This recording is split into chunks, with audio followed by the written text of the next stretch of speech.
Sono a Wadi al-Salam, in Iraq, a sud di Baghdad, e queste qui di lato sono delle tombe, perché questo non è un luogo come gli altri. Ogni giorno migliaia di musulmani sciiti decidono di seppellire qui i loro parenti. Infatti Wadi al-Salam in arabo vuol dire la valle della pace, e con più di 6 milioni di tombe questo luogo è soprannominato la città cimitero più grande del mondo. Dormo, vivo e lavoro qui da tantissimi anni. Wow, è grandissimo questo posto.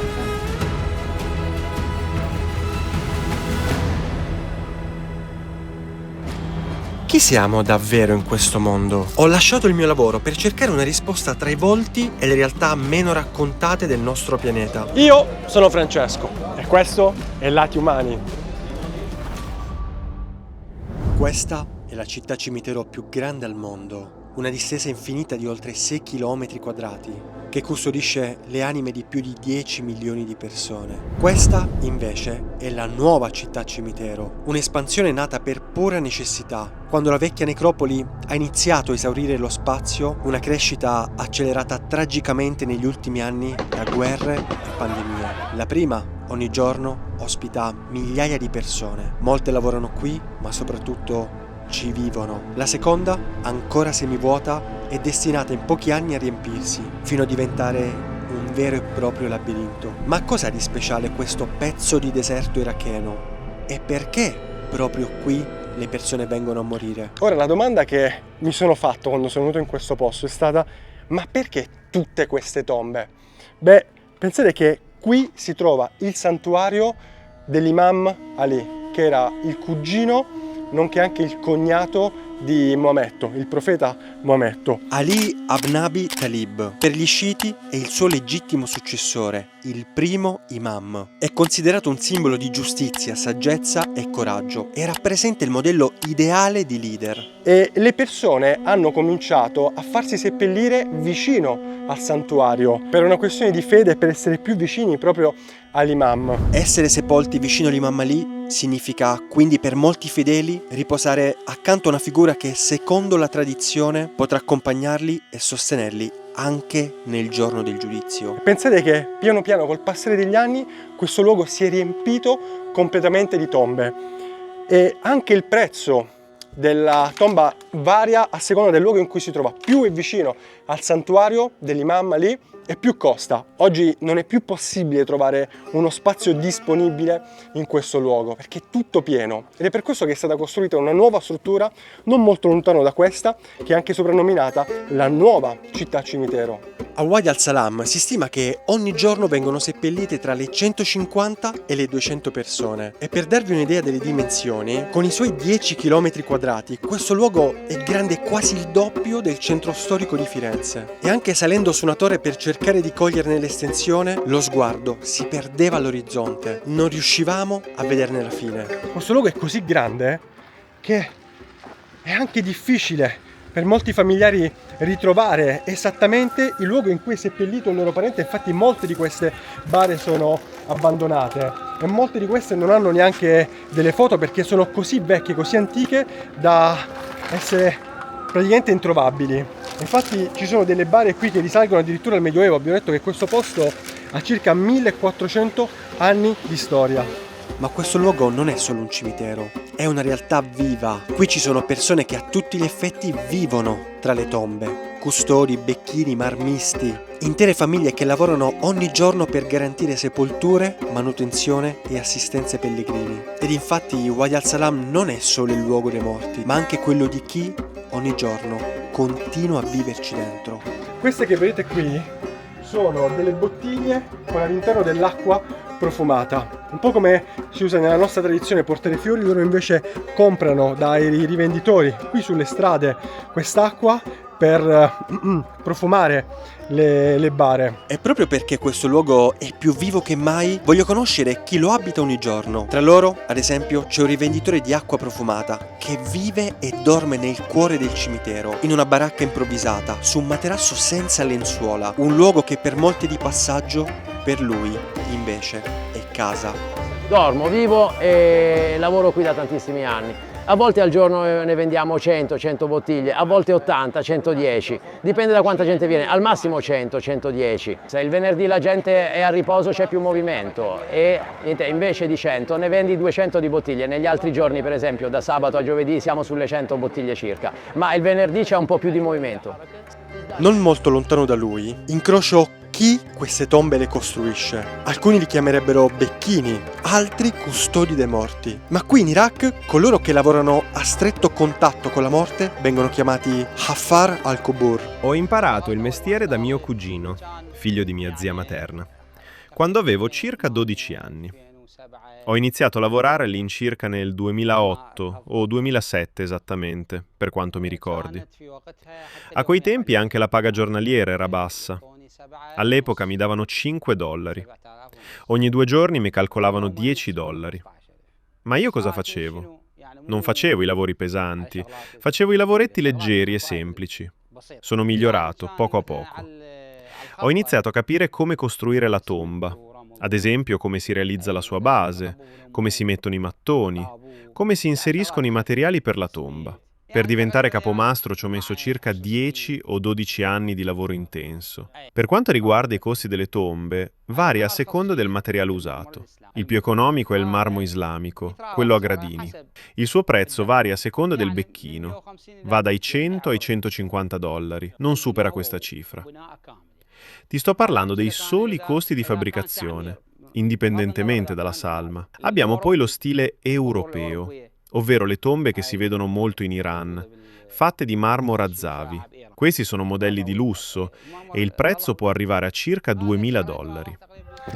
Potete immaginare durante il periodo dell'ISIS questo posto divenne drammaticamente attivo e affollato. Ogni giorno migliaia di famiglie portavano qui i loro parenti, i loro figli per seppellirli come da tradizione. Ma se ci fermiamo anche solo un secondo a riflettere sulla storia recente dell'Iraq, tra guerre, occupazioni e conflitti come quelle contro l'ISIS, si stima che abbiano perso la vita oltre 250.000 civili iracheni. E una parte enorme di loro è finita proprio qui. Questo significa che nei periodi più violenti questo luogo arrivava ad accogliere circa 350 corpi al giorno. Ma a un certo punto non c'era più spazio per tutti.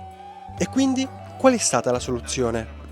Prima di costruire questo nuovo cimitero, questa terra era come deserto. Non troverai alcuna forma di animali viventi o, diciamo, piante o persino persone qui, perché la situazione naturale del suolo e della sabbia qui è quella che puoi vedere ora sui confini, pieno di sabbia. Inoltre Sam mi racconta che ora, nel nuovo cimitero, costruiranno ristoranti, caffè, bagni pubblici e tutto ciò che serve per convincere le persone a seppellire qui i propri cari.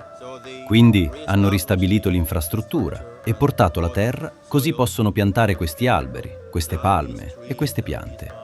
Così può sembrare che sia un ambiente confortevole per nuove residenze e poi le persone possono sentire che non è più un deserto. Wow, è grandissimo questo posto, è quasi il doppio più grande rispetto al vecchio cimitero. Quelle che vedete qui sono le postazioni che da subito sono state messe in vendita.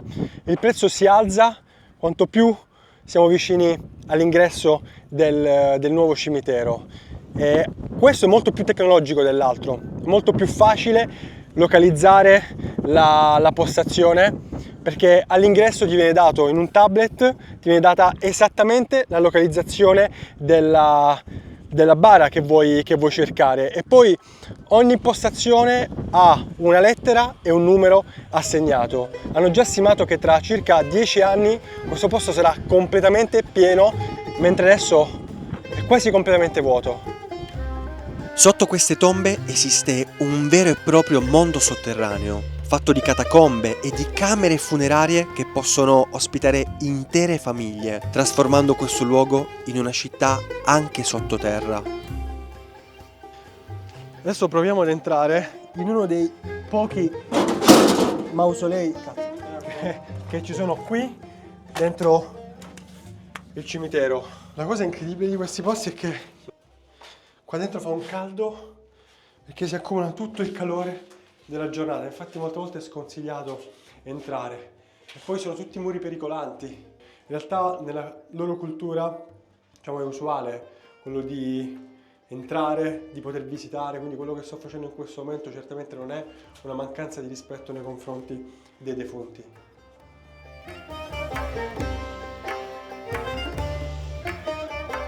Come se fosse una cappella sotterranea che è riservata a una sola famiglia. Qui ci sono delle bare più recenti, c'è una del 2024 e una del 2025. Come queste ce ne sono poche, ma le altre che possiamo trovare all'interno di questa città cimitero sono anche molto più profonde. Quando un musulmano sciita muore, tutto segue un rituale preciso, che deve avvenire il più velocemente possibile. Pensate che la sepoltura avviene quasi sempre entro le 24 ore dalla morte. Questo è l'edificio in cui vengono portati i corpi per essere lavati. Ad esempio, quello alla mia sinistra è il corpo di una donna che si conosce perché sopra il velo è nero. Quando il velo non è nero invece vuol dire che c'è un uomo. Infatti la sezione è divisa in uomini e donne. Ma a raccontarmi come funziona è Issam, che proprio di recente ha perso sua madre,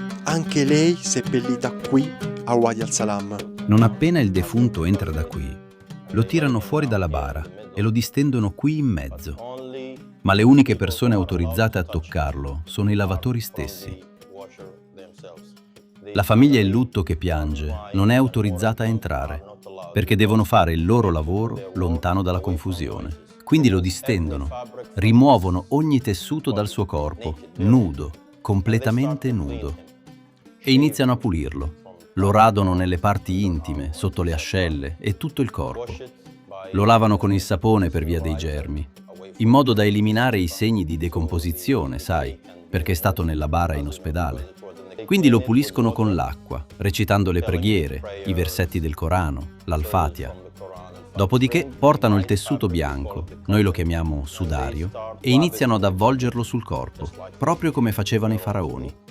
Non appena diventano una cosa sola, lo mettono nella bara, la chiudono e lo mandano al santuario, come ti ho detto. Fanno il giro del santuario, recitano le preghiere davanti al santuario dell'Imam Ali e poi, dopodiché, quando finiscono, lo portano al cimitero, in un luogo preciso che è stato acquistato dalla famiglia stessa.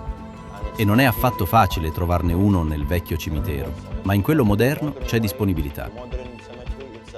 Camminando tra queste tombe ho avuto una sensazione difficile da spiegare. Qui dove il mondo finisce per milioni di persone, per altri tutto continua. Wadi al-Salam è sì la città dei morti, ma tra queste lapidi, tra silenzi che dovrebbero essere eterni, c'è chi ci cresce, c'è chi ci vive. Forse quello tra vita e morte non è un confine netto, ma una linea sottile che in certi luoghi si confonde. E Wadi al-Salam mi costringe a guardarla da vicino, quella linea, e a capire che a volte vita e morte non sono opposti, ma convivono nello stesso identico spazio. Secondo la mia opinione e per quello che credo, guarda, questo cimitero è antichissimo. Si dice che qui siano sepolti Adamo ed Eva da prima dell'Imam Ali. Parliamo di migliaia di anni, forse 2 o 3.000? Non lo sappiamo con esattezza quello che accadrà. Una cosa è sicura, nonostante tutto questo tempo, ancora oggi si continua a seppellire qui. Si smantellano le vecchie tombe per costruirne nuove. E noi continueremo ad abitare questo luogo.